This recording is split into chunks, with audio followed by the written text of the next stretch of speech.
Welcome back to Madam Crossing New Horizons. I'm Dear Darling, and shall we see what's going on our lovely island of Fawnhallow today? Late night recording, of course, D&D. How was the session? It was a fine session. It was, I don't think there was anything crazy which happened. Perhaps like the entire first half of a session was spent with two of the characters getting quite drunk, which, you know, ended up being a lot longer than I thought it was going to be, but I should expect it now. And by this point, as it ends up happening quite frequently. But good evening, everyone. Now in Fawnhallow, it's 11:32 p.m. on Wednesday, May 7th, 2025.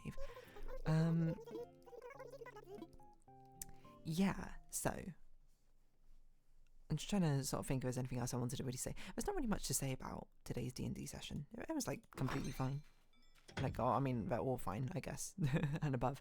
But it was just like, yeah, this is much more of a transitionary sort of period, isn't it? Because they're kind of doing a side quest. It's probably how I describe it. Yeah, they're doing like a side quest of whatever what they're doing.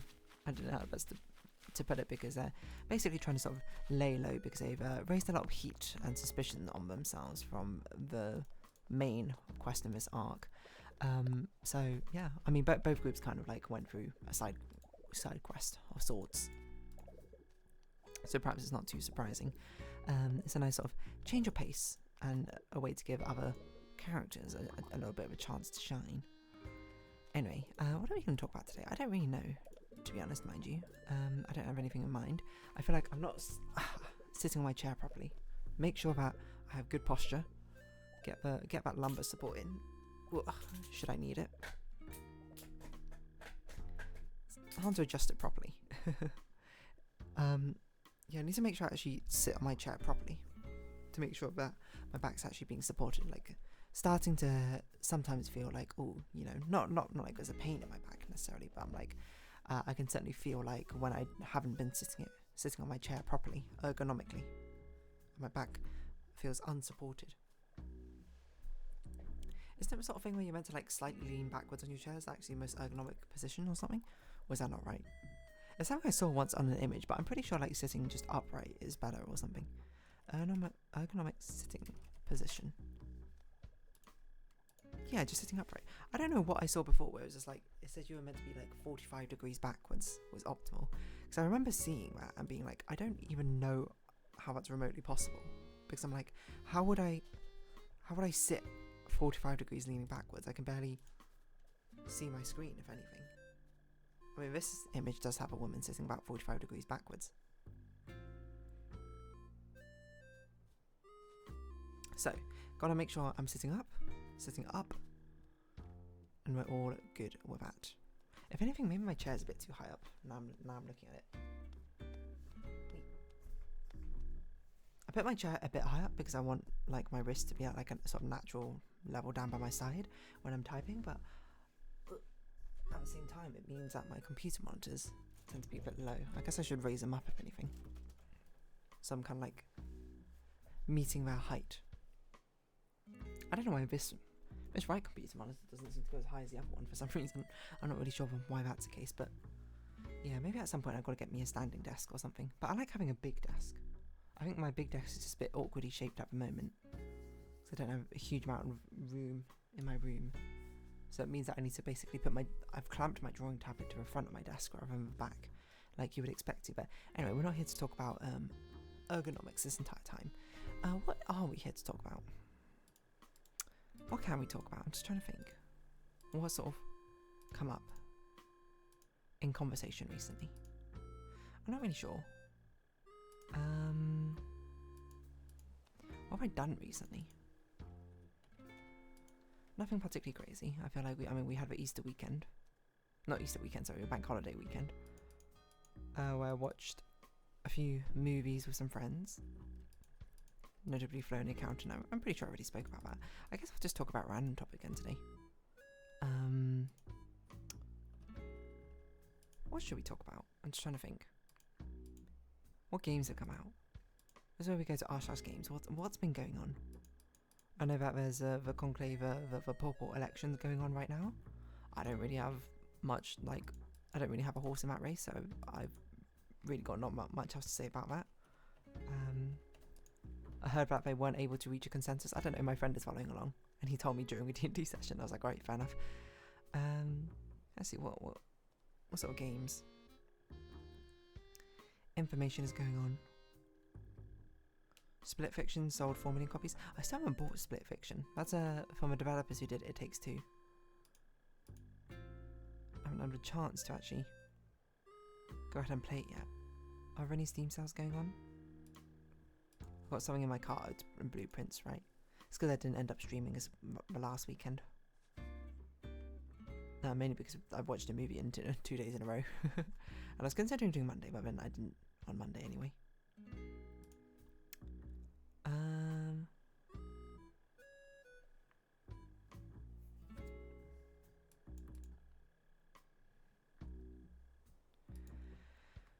Yeah, what should we talk about? I really have nothing to talk about. I feel like this is a rare situation. I'm just sort of trying to think. I'm trying to think to like a random conversation that I've had before. I'm looking around my room, looking for something to sort of be a springboard offwards. Talk about springboards, trampolines, gymnastics, I suppose. Doing vaults and tricks and that sort of thing. Have you ever seen those videos of what like old gymnastics competitions used to look like? Like, I'm not talking about the ones when they started banning stuff because they were too dangerous. I mean, the ones at like the very, very early stages where gymnastics was much more about, I don't know how to describe it, but there was like a sort of shift from gymnastics being like an acrobatic sort of display, from being a sort of like a controlled posing in a way, or balancing is perhaps how I describe it.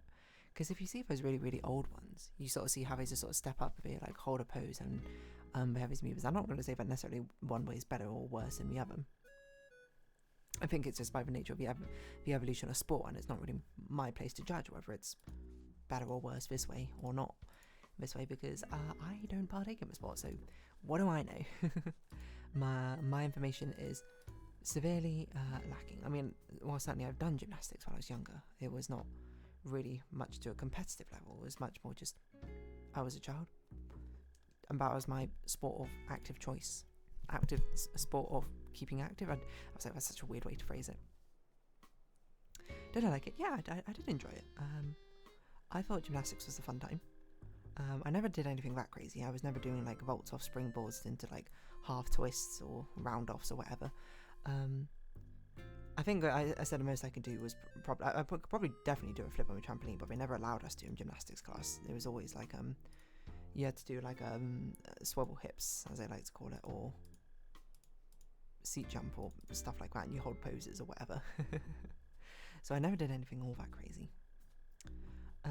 But the evolution of a sport is a real crazy thing. Yeah, I think the evolution of sports in general becomes crazy when people start pushing the limits, and not only when people like a sport gets more popular, so it's more likely that someone who would be really good at it partakes in the sport and then changes how the sport or increases the bar at the sport. But also like things like, I don't know how to put it except for like the way a sport was done, you know, like when the Fosbury flop came along and people were just like, you know, everyone else was scissor kicking, doing the high jumps, and then Mr. Fosbury came along and then did a Fosbury flop, and people were like, whoa, what is going on, and just changed the sport forever.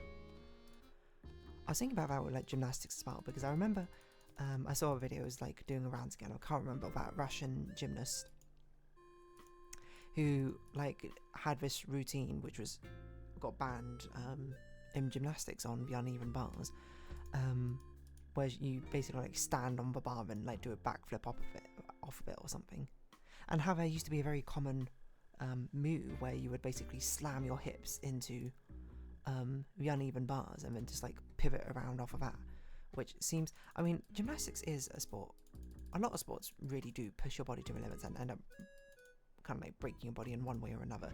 Some sports I think I must say are probably notably worse at it than others, American football probably being the major leader in that category. But it's crazy to look at some of his past things and be like, I can't believe people used to do that seems insane, like just slamming your hips into the uneven bars and then pivoting around. Like, I thought, it feels like it would very, very easily lead to sort of like injury or something. I mean, that's why the backflip off of bars got banned. I can't remember what it's called. Hold on. What is it? Gymnast backflip off uneven bars. What's the name? Ogre core. Oh yeah, the Corbett flip. That's it. It's just crazy. From a stand-up high bar, perform as a backflip and regrasp a bar. There you go. So first backwards release and then modified flip by doing a full twist. Very dangerous. It's also done with a balance beam. How? Perform from a standing position and is landed in a straddle position on a beam. Oh, I see.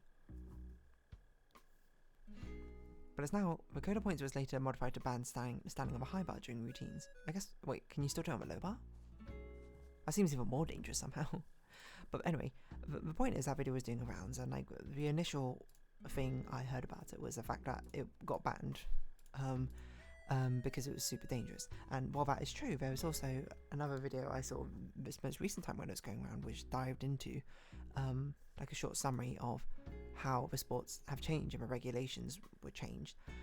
But before, the uneven bars used to be super close together, but you know, as regulations got not more lax, but like standardized in a sense, and they allowed for the bars to be like moved based on height or something, and then for some reason, I can't remember off the top of my head why, it was better for the bars to be further apart, which sort of both naturally, I don't know if that hip swivel thing is banned off the top of my head, but like it naturally led to it not being used as well, because for some reason it was preferable to have the bars be further apart from each other. I can't even remember why. I would watch a video now, but obviously I'm recording an Animal Crossing video, so I can't. But it's crazy how things like that, especially like gymnastics, has evolved. Like the old floor routines used to be so much more simpler. It used to be almost like a rhythm sort of gymnastics kind of thing. You're not like necessarily doing flips per se, but as you're more moving gracefully, as I understand it. Again, forgive my ignorance.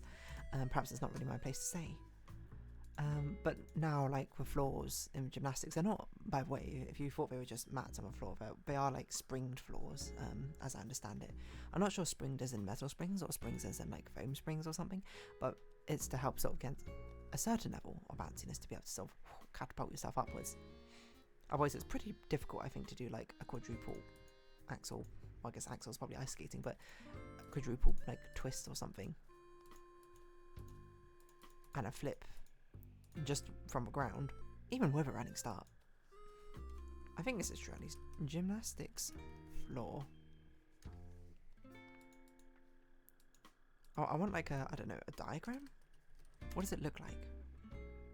What does a floor look like from the side? No, I don't want the safety zones. I want, how does the spring mechanics work? Spring. Oh, it literally is just spring underneath the floor. For some reason in my mind it wasn't a literal spring, it was like a foam spring, you know. I don't know how else to describe it. Foam spring. Yeah, okay. I mean, foam spring comes up with what I had in mind, kind of. No, it looks like it's actual metal springs. I don't know when that came to play, because a lot of things sort of get changed, you know, like fast flop, someone just like found a new technique and then brought it to for competition. But it's not like you can bring an entire sprung floor to a competition, can you? You can't just be like, oh, you know what? You gymnasts can do your floor routine on the non-spring floor. I'm going to do mine on this one. I guess I could just Google the answer. When spring floor introduced to gymnastics?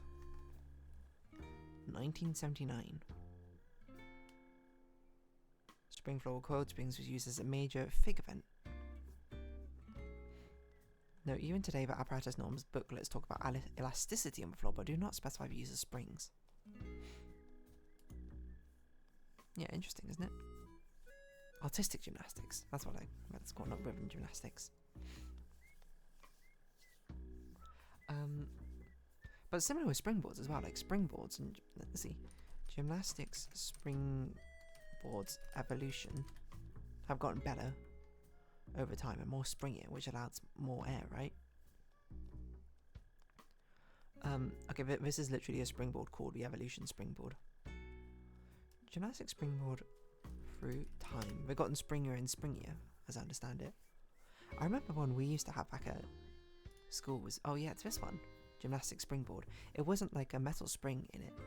It was like a wooden spring, like held in an S shape, which was kind of okay for getting like a bit of lift, but not that great. Certainly not to the level of an actual springboard, you know. Well, I assume. Actually, I think we did have a springboard as well. I just don't think we ever really used it all that much.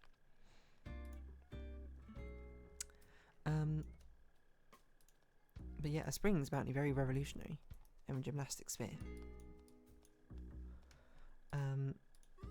Which I guess makes sense. If you want to get more built up tension or something, and then released, boom, you need a spring.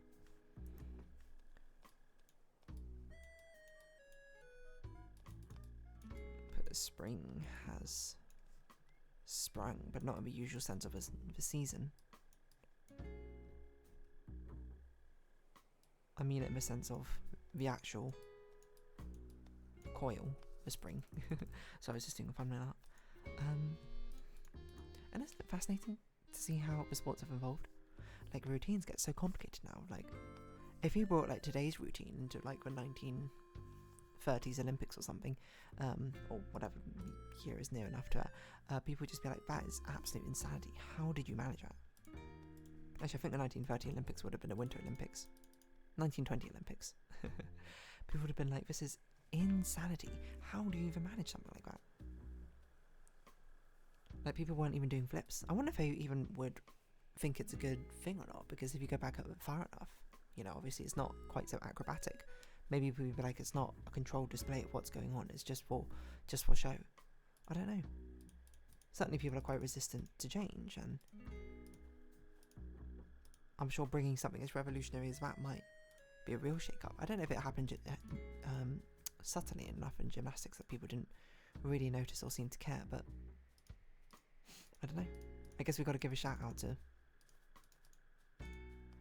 how much the actual equipment itself changed things. I wonder how often it has been that equipment has elevated the sport to a new level, or if it's been a person through like strategy or tactic.